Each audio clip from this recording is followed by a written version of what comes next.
Okay, hello everyone and welcome to our today's Vaadin webinar. And today our topic is Kotlin and how to use Kotlin, or what is Kotlin as a language, as a it's a JVM language that you can use instead of Java, but it can be used as a replacement for JavaScript as well. You can compile it to JavaScript, and we will talk about the nature of Kotlin a bit and about Kotlin in general mostly. And then in the end, as kind of one exercise, we will convert one Vaadin application, which is built by the default Maven archetype, which creates a Java project. We will convert that into Kotlin and see how you can use Kotlin in web development in general, and how DSLs, like special libraries for Kotlin, can help you to kind of create more, let's say, more readable code. And so I haven't used Kotlin that much. I have tried it a couple of times. Nicholas Frankel, for example, has always kind of pinched me that you should start to use Kotlin because it's trendy language and it's better than Java and faster to develop. And I still haven't had just enough time to look into it, and that's why we have Martin Vysny here. So you have been using quite a lot of Kotlin, and you have actually created some libraries as well for Vaadin. Exactly. Yeah. And so why did you actually kind of start to use Kotlin in the beginning? Well, actually, I knew that there was some kind of a language cooking by JetBrains, so the company which created IntelliJ. Yeah, it was actually quite many years ago when it was invented, and I have been hearing kind of weak things about this Kotlin, but now that actually Google, in the latest Google I/O, they announced that Kotlin is also like a default or officially supported language for Android development. Now it's really like peaking now.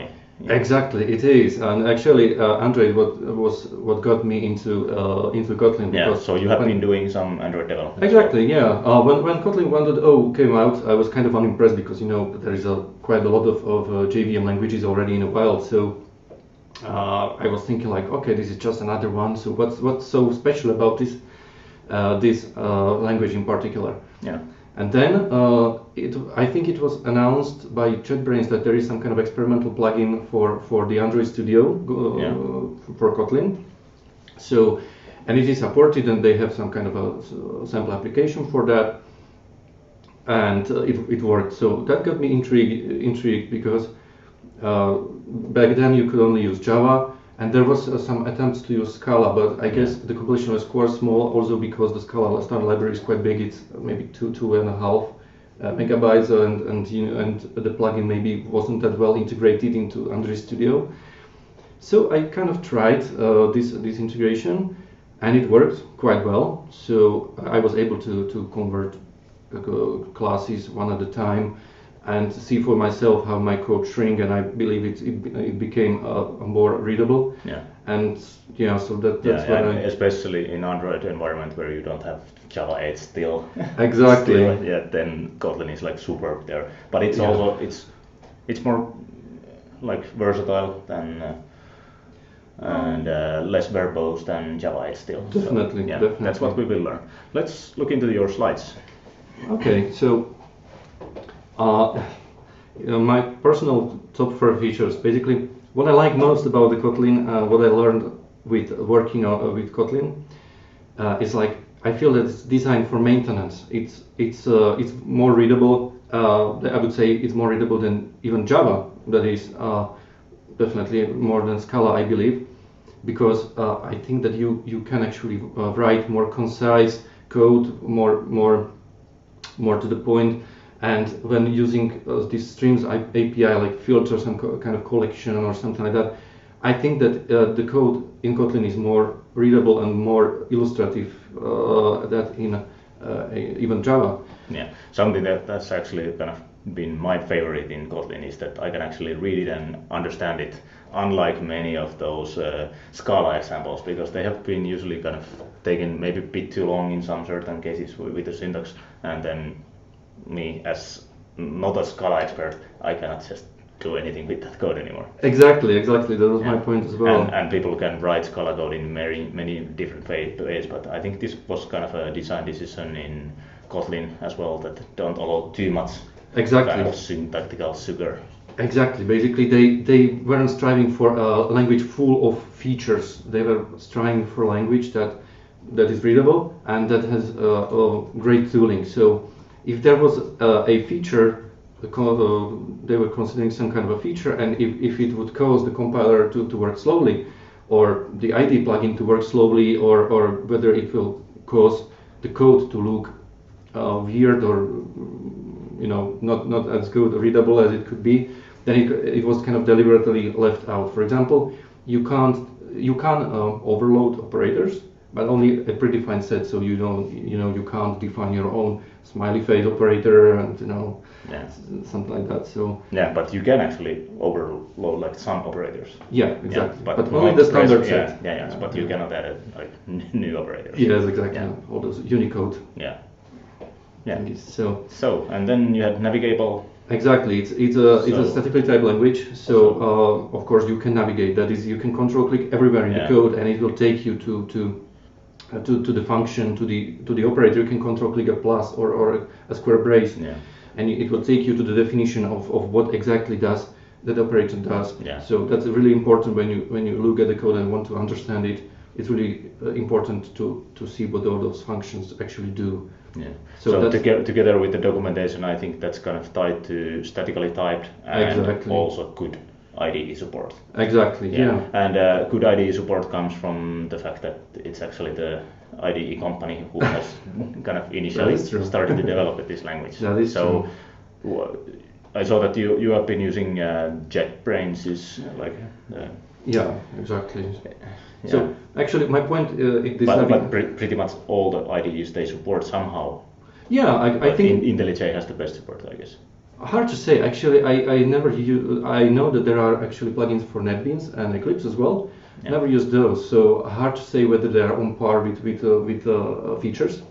But I would kind of expect, because those guys, JetBrains, they really want this language to succeed. So I guess that they are a tooling company. Yeah. I expect that those plugins are quite good as well. Yeah. So hard to say. So definitely when I write a code in Kotlin,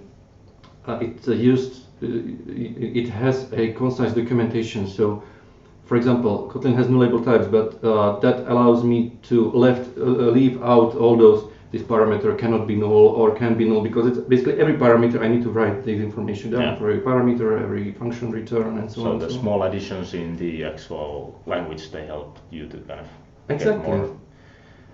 Exactly. It seems more compact documentation. Exactly, and it's markdown, so it's quite easy to write. You don't need to write to the UL, LE, and so on to create a list. You can just put an asterisk in there and start typing. So. Yeah.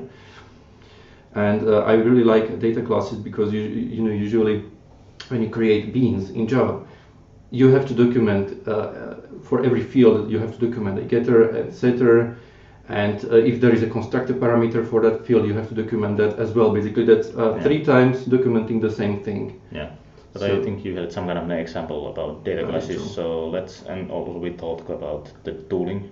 So what about the interoperability with Java? So that's something special about Kotlin. It is, because basically from day one those guys were striving for this 100% interoperability with Java, because it was clear to them that usually the companies have a large code base already done in Java. Yeah. So to introduce a Kotlin into this code base, it would be great if you could convert a class one at a time, maybe a module one at a time, and still you should be able to compile the project, and the project should be able to work as previously. Yeah. So they really invested a lot of time to do this properly, and it's done in a way that you can write an interface in Kotlin, extend that, implement that with Java, and vice versa. You can do really anything. And you communicate with, you can call Kotlin methods with Java, from Java, and so on. So this basically allows you to convert class by class and slowly kind of introduce Kotlin into your project. Yeah. Yeah, and it's lovable and fun to work with. I agree, because when I write a Kotlin code, it's so powerful. I feel that I can kind of express myself quite well what I intended to do. But Kotlin is still quite new language, so what's It coming is. next for it? So what are the there must be a features because Well, no software is never finished. And that is true. that is true also for programming languages. Currently, Kotlin 1.1 is out with support for coroutines. I'm not really familiar with that feature. I think they borrowed this C# asynchronous idea, but I haven't really looked at that. But it looks immensely useful, especially when you have a lot of threads or when you Callbacks. Callbacks, exactly. No JS callbacks, but without the so-called callback hell. Yeah. And in 1.2, I think so far only a small features like that you should be able to write a list just by starting a square brace, so kind of a syntax support for those, just quickly creating a list. Yeah. So I guess small features for now. We'll see what it brings. Yeah. And actually, this slide was still about like current features. So yeah, I already talked about this in the intro that exactly. you can also use Kotlin to kind of and then you will use a transpiler which converts it into JavaScript, which is exactly again interpreted by the browser. Yeah, there are kind of there is a compiler to Java bytecode, of course, but there is a compiler Kotlin to JS to JavaScript, so you can write actually JavaScript code in Kotlin and then compile it to JavaScript. And there is also some kind of a native support, so you can convert some specially crafted Kotlin code into a binary, which runs even without JVM. Yeah, but I guess the JVM option is the most popular. I guess so. Yes, because of the vast amount of libraries that you can then use. Exactly. Yeah. All right, let's go forward. Okay, so future, we talked about this already. Yeah. And I think that okay, so how to switch to Kotlin is really simple. You can just convert your class at Kotlin compiler and at Kotlin standard library. Well, basically, this ID plugin will do this for you. So even it will even convert your class from Java to Kotlin. Let's go to the example right away. So you had prepared some kind of a Java project where you start to use. Okay, so the first example is a really simple use of Java 8 streams, and we will write a Java 8 stream, and then we will see how it works in Kotlin. So let's try to create a list of customers with a name and revenue, and we'll try to sum the revenue for all customers. Yeah. So we can of course create a customer class in Java. You know, the usual getter, setter, and toString, and so on and so on. But we can actually, there's quite a lot of code, so we can perhaps see how beans are created in Kotlin. So in Kotlin it's really simple. All you have to do is to write a data class, customer, and we need to define the properties. So it's, let's create an immutable customer. So then it's value. That is value, exactly. And then there is variable. Exactly.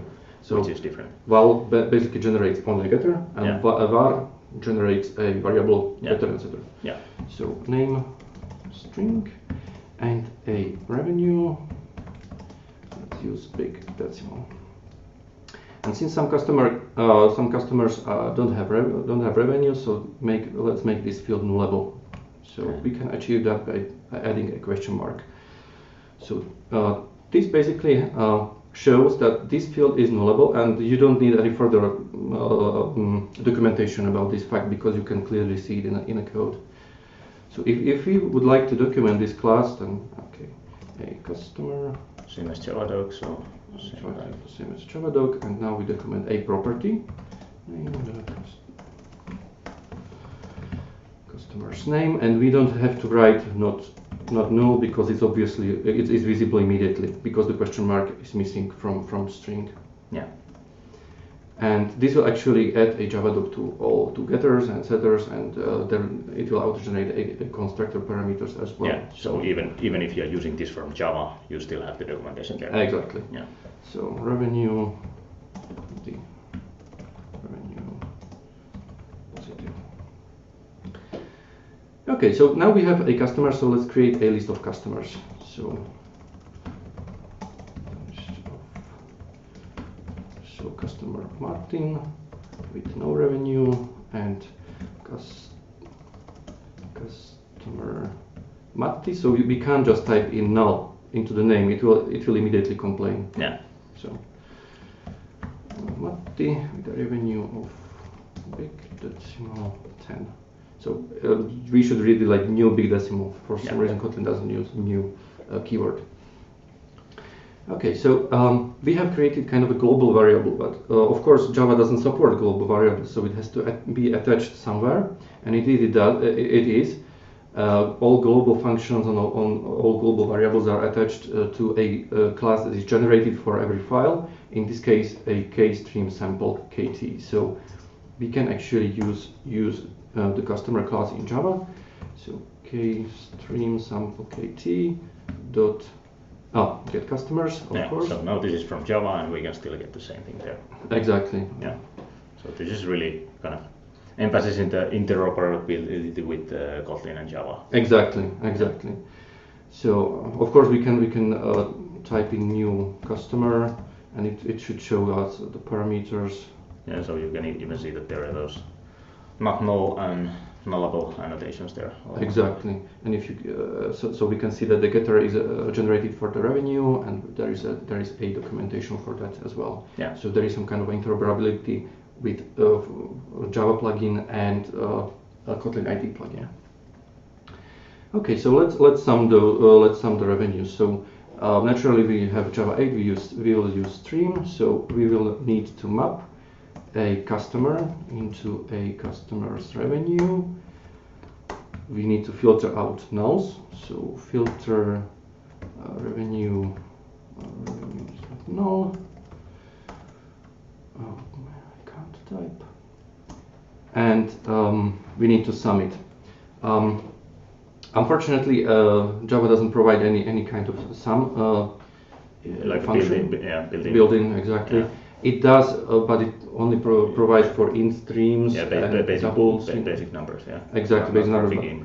But not for big decimal. So we don't want to lose the precision. So we probably need to use a reduce operator. So let's start with new big decimal 0, and then we can use bd1, bd2, the add bd2. Okay, so this reduce should actually compute the sum, and now we can print it. So let's verify that it really works.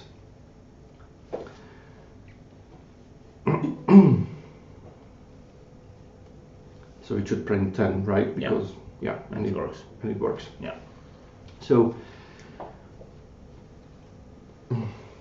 the code works, but apparently it could be improved. For example, we could use a method reference, but I would say that for me this code is even less readable than it was priorly.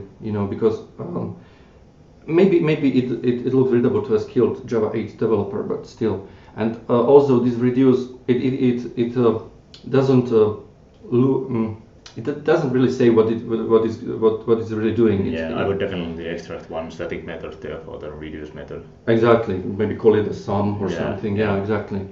So yeah, definitely that's the Java way. So let's try to look into a Kotlin way. So the main method. Oh, sorry. Okay, so the main method. And so we have a customers. So we can immediately call a map method because there is no stream. So we don't have to use a stream because there is a built-in map method, which seems to be weird because Java doesn't have a map method on a list, right? Yeah. So this is actually a mechanism in Kotlin which is called an extension method, and I will come to that immediately. So just for now we can use a map on a list. So we will map a customer to a revenue. So we use this property, so we don't have to use a getters. So it's using the getter behind the scenes. Exactly. Yeah. So kind of and if there is only one parameter, then we can just scratch it, and it will be called it. So it's immediately clear that we are gaining the revenue, and now we need to filter not null which is handily provided by Kotlin already. So there is a built-in function which does that. Unfortunately, there is no sum method for big decimals. There are two, which sums an integers and a double, and we don't want to lose the precision, so we have to use fold actually this time. So we'll use fold, build decimal 0 as a starting point, and then bd1, bd2, bd1 at bd2. And this should actually produce exactly the same as exactly the same. So okay, and it should hopefully print 10 as well. Okay, it does. Yeah. So I believe that this code is more readable than the Java counterpart, especially this filter not null, which is immediately visible or clear what it does.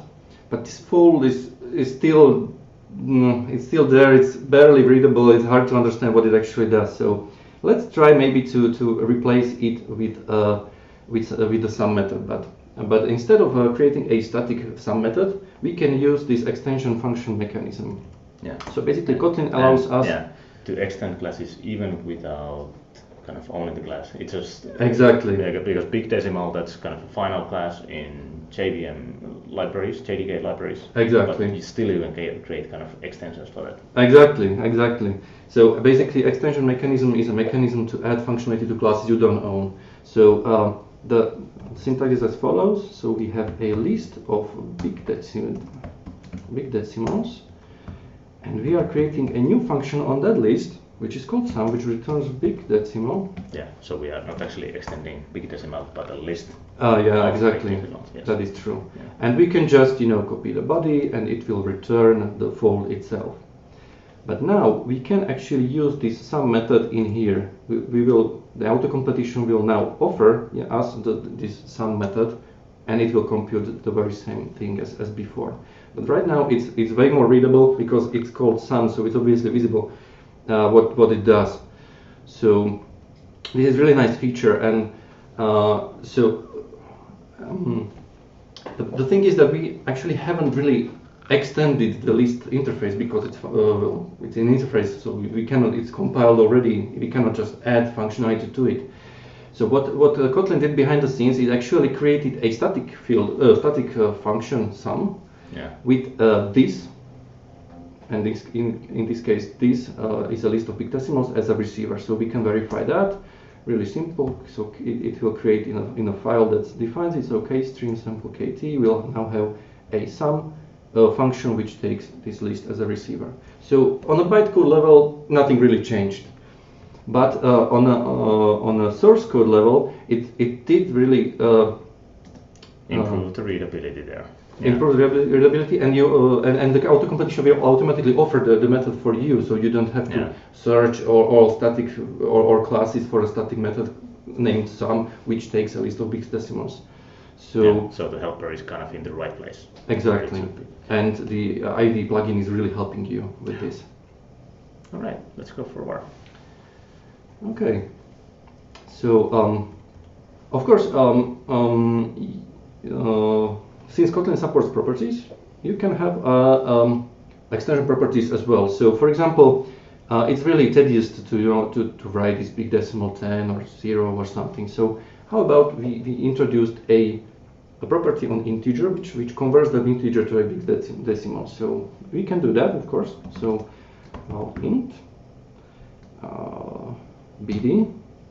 So create a property named bd on an integer which returns big decimal. Well, we don't have to type in this return big decimal because Kotlin is smart enough to figure it out. So get, it's a computed property, so we need to type in get equals big decimal. Out of that integer we are extending, so this. And now with this simple declaration we can just convert this code to 0.bd, and it will basically produce the big decimal. Convert the big decimal from the integer. Exactly, and we can also switch this code, this new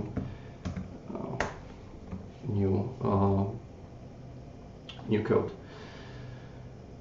So yeah, so I really like that and think of extension methods are really immensely useful. For example, think of JXB generated classes from XML files when you're parsing an XML file. You can basically, it's really hard to bend the generator to generate some kind of methods. With this mechanism, it's that simple. You can just add a function to any class, including generated ones. So that's really helpful. All right, I think we got pretty good kind of understanding what are the kind of most powerful features in not Scala but Kotlin. Kotlin. So shall we look at how to kind of start using it in a Java application like Vaadin application? How to build web applications with plain Kotlin? Of course. So in here, this is the second part of the demo. In here, I have a standard Vaadin application. Well, basically, it's generated from this Vaadin archetype. This which is on vaadin.com/maven. So basically, you can just run this script, and it will generate precisely this application for you. So I'm going to launch it in a Tomcat to just quickly demonstrate what the application actually does. So it's a really simple application, only one class. Yeah, two components, or actually three components, layout and text field and a button. Exactly, and those are connected together. Exactly, so when you hit click me, then it will generate a label. Thanks Matti, it works. Yeah. So let's try to convert this project into Kotlin. So it's really simple. All you need to do is to press Shift Control Alt K, and this will bring up the automatic converter of a Kotlin code, of a Java code to Kotlin. Can you change the font size here? Oh, sure, of course. So that... Okay, so I guess I'll delete this unhelpful command. Yeah, and maybe you can actually open that to the full screen mode. Yeah. Yeah, that helps. Okay. So now we have a Kotlin class, but can you now bit more? With more. Scale it a bit larger still. Okay. All right. Okay. So now we have a Kotlin class, but of course this is a Maven project, so we need to force Maven to actually compile this Kotlin class, otherwise it will just ignore it and it will fail in runtime, of course. So for that, there is a really helpful configure support coming from the IDE plugin. So it says that we will configure Kotlin with Maven. So let's hit OK. And basically what it did, this is really small, I know, POM XML tends to be quite large, but it did introduce this Kotlin Maven plugin into the build lifecycle, which actually triggers before the Java compiler. So at first it will compile the Kotlin code into bytecode, and then Java compiler can actually compile all Java classes, because there already will be those Kotlin classes precompiled. Yeah, so if you, for example, introduce these data classes, which are pretty handy in Kotlin, then you can still use those from older Java classes. Exactly. Yeah. Exactly. But how does it work in the other way around? So if you want to call some Java code from your project, from Kotlin. Definitely the Kotlin compiler doesn't compile those Java classes into class files, so apparently it only links to kind of source files, because it knows that there will be a Java plugin following the compilation, so they will eventually be compiled. But it does some kind of a checking there still, so some kind of a pre-compilation or... Exactly. It basically it must do so, because you can't just call a non-existing method, a Java method, even from Kotlin. So it needs to do some kind of checks, but it won't do Java compilation on its own. All right. All right. So now we have the project, and it works with Kotlin. But then you have these DSLs.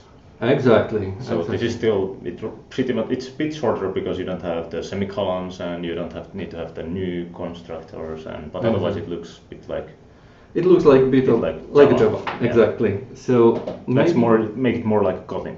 Exactly. Let's do it more like Kotlin. So that you're totally right to mention those DSLs. So basically domain-specific languages. So just a quick introduction what those really are. So imagine that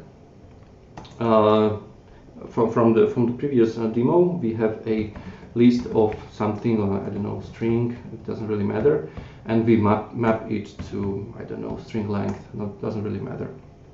So what is this map actually? It doesn't look like anything, it doesn't look like a function invocation because it's missing those parentheses, right? Actually, it is a function invocation, but there is this a notion that it is just a simple function, so nothing special about that. Yeah. So, but it is special in a way that the only parameter it takes is another function, and in this case, that function. I really need to enter the presentation. Yeah, now the font size is okay, much better. Much better. So if the block or function is the only parameter in a map function, then it is done so that the braces can be left out completely. So you could write them, but they are optional. So usually they are scratched away. So this is actually just the function call, nothing more, and it actually doesn't really look like anything special. But what about if I do this and this? Yeah. Now it starts to look like this map is somewhat built in a language or you know like if or something or while or for. And that's precisely the main building blocks of the DSL, because for example in the block itself, of course, it is a Kotlin code, so I can call another map. Well, it's not really useful, but in another map, and so on and so on. And a tree-like structure is starting to be emerged from the code. So this actually is not really useful. But what if we did, say, this HTML and body deal? So with just the properly defined functions named HTML body and div, we could actually, for example, build an HTML file. Yeah. And there is actually a DSL for that. Exactly, there is built by the JetBrains fellows. Yeah, there is a Kotlin X HTML JVM. So this library is all that's needed for you to actually create an HTML from Kotlin code, and it actually can compile both to JavaScript and to JVM, like Java. So, and then you could write a code like this. Okay, so yeah, but I guess with Vaadin you don't need to write that much HTML. So let's see how you can write some Vaadin structures. Exactly. So component trees practically. So you have, in this example, we have a tree, then we place a couple of components inside. So we want to maybe see that kind of tree structure in the code as well. Precisely. So there is a built-in library already for that. It's called Caribou DSL. And this library will define or provides a function that allows us to do precisely that. So create a tree structure of Vaadin components. So let's do that. So vertical layout. Start with vertical layout, which is a function which creates a vertical layout and attaches it to a parent, into the UI in this case itself. Then we have a text field nested, I guess. Text field with a caption type here, okay, and a button. Click me, Kotlin, so that we can see that it actually works. And on left click on that button, we will do something. We will basically create a greeting. Well, greeting equals thanks. And now we need to reference the text field itself because we need to grab a value out of it. So, but this is just a Kotlin code, so we can define variables everywhere we want. So, for example, we can define a variable name, which will get assigned a text field. So now so we for a Java developer, this variable would now be inside the UI class. Exactly. Yeah. So now we can access it from the actual click listener. Yes, exactly. So. Thanks name, and we need to get a value out of text field. So yeah, getter and setters get collapsed into properties in Kotlin, so we just need to write this. It works. but this string concatenation can be improved. Let's put it this way. So we can convert it into a template, and then the string is not as interrupted as previously. Yeah, and if you would be using Java, then you would need to kind of add percentage marks there and string format and those. So much more concise there. That is true, and still statically typed, so you can't just type in anything in here. So even the completion works there. Exactly, exactly.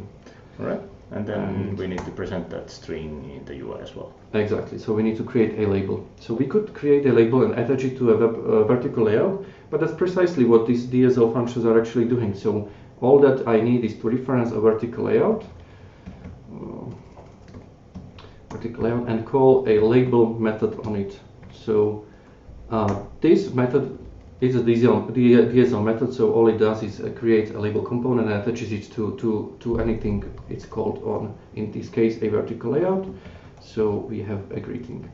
Yeah, so this @ mark there, that's some kind of special syntax where you refer to the first vertical layout that you created.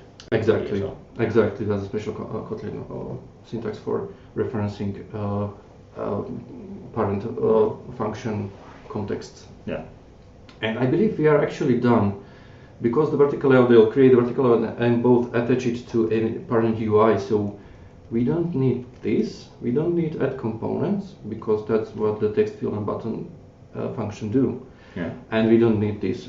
That even. So DSL also attaches it to the UI if it's declared inside a UI. Exactly. Yeah. So that's really handy. Yeah, and now we should be able to run it, and it should work exactly as previously. Basically, the war file gets built out of anything that Kotlin and Java compiles. So for Tomcat, it's nothing new. It's just a class files. Yeah. So bytecode, which is so nothing special in here. And yeah, it works. Perfect. Before we go to the questions, can you still show for the audience where can you find and install Caribou DSL? Of course, it's on GitHub, so it's free to use. It's on this page, so github/Vysny/Caribou DSL. So this is the project page, which lists examples of how to use it, how to quick start with the project itself, and there is also a sample application running, which kind of demonstrates all the button components. Yeah. So labels, buttons, and the source code for this application is also in the same GitHub repository. Exactly. Yeah. All right. So that should kind of be pretty good tutorial for those who want to start to use Kotlin with Vaadin development. Exactly. Yeah. We had some questions before. We could actually answer those, but otherwise we have spent already that much time that we don't take any live questions. We could take a question from David first. He asked about the cool routines, but you said that you didn't know that much about those. But that's a general kind of feature in the language itself. You probably can use that in Vaadin code. Of course. Just fine, but there is nothing cool routine specific at all in the Caribou DSL still. Nothing still. I think, or I imagine that you could use these with some kind of executors, do something in the background and then call Vaadin UI code, and you don't have to do this with callbacks, but directly with the code. But I need to prototype this first. Yeah. So that's just an idea. Yeah, and then David also asked about is Kotlin JavaScript platform going to be supported in the future? I guess he asked like from the Vaadin as a company, from Vaadin's perspective. I guess not officially, maybe not soon, but why not? What's official, right? Yeah, but what is official in open source? That's one question. Of course, you can use it, so you can convert like Kotlin code into JavaScript, and you can probably use from Kotlin those like Vaadin elements directly. And maybe you had also done some Vaadin components because you can use JavaScript to extend Vaadin framework. Yeah, you can use those abstract JavaScript component extension classes. Then you can write those parts with Kotlin. Exactly. So you can instead of writing those components in JavaScript, you can basically do a Kotlin code which gets compiled to a similar JavaScript code, which then can communicate with Vaadin, and it works quite nicely. I should probably do some kind of a blog post about how to do that. Yeah. But it's quite easy actually. David also had a lot of questions that I think we already answered. Maybe a question about Gradle as well. Yes, you can use it with Vaadin and with Vaadin Kotlin as well. Actually, all those projects are in Gradle already. So Caribou DSL and Vaadin on Kotlin as well. So yeah, you can use it.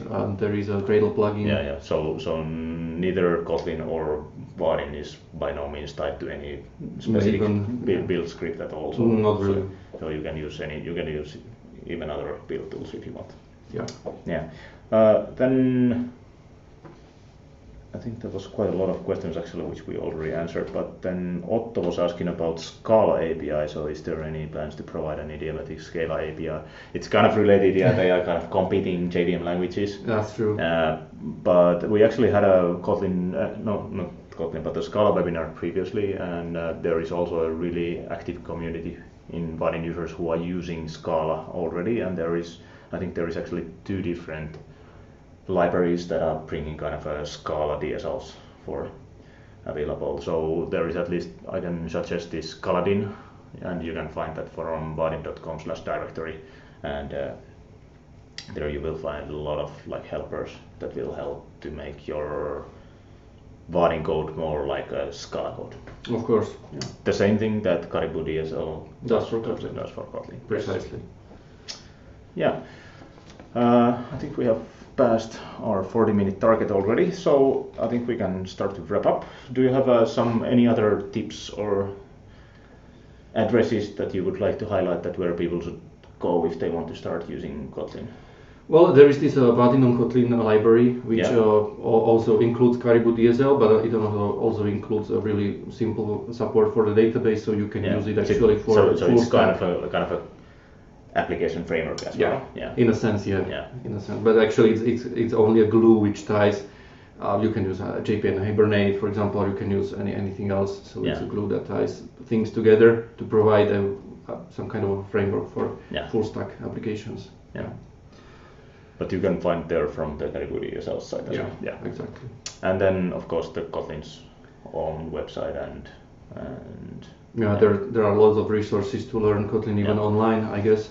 There is a Kotlin compiler online, so you can just experiment without doing anything. If you have any other further Kotlin related questions, you can ask them on the forum where this webinar is hosted, and we'll try to look into those questions afterwards. Okay, I think that's enough for today, and bye-bye. Okay, thank you. Bye-bye.